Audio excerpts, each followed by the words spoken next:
공인중개사 없이 집을 직접 거래할 때 가장 큰 위험은 계약서 미비입니다.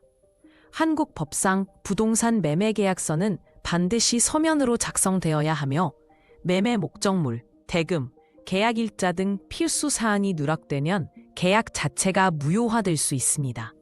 실제로 2023년 서울지방법원 판례에서는 간이 계약서만으로 진행된 거래에서 매도자가 계약을 일방적으로 파기한 사건이 있었습니다.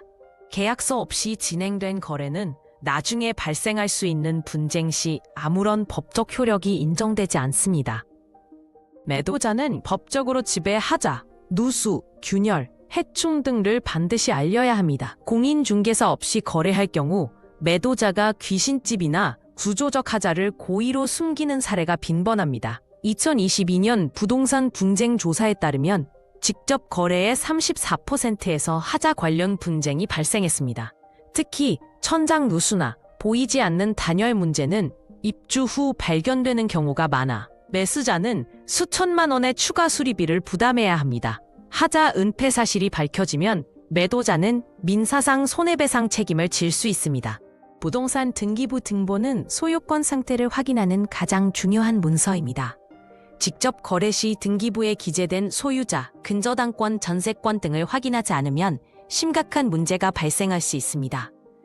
2023년 한 조사에서는 등기 오류로 인해 실제 소유자가 아닌 사람에게 매각된 사례가 12건 보고되었습니다. 매수인이 예상치 못한 채무를 물려받을 위험이 있습니다.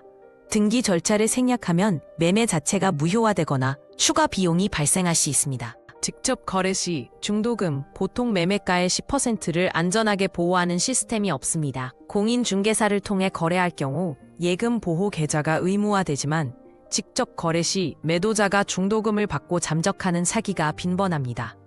2024년 경찰청 자료에 따르면 부동산 직접 거래 사기의 67%가 중도금 관련 사기였습니다. 또한 매도자의 계좌가 동결되거나 대출 잔액이 있는 경우 매수자는 중도금을 전액 손실할 위험이 있습니다. 법원에 소송을 제기하더라도 피해금을 전액 회수하는 데 평균 2년 이상 소요됩니다.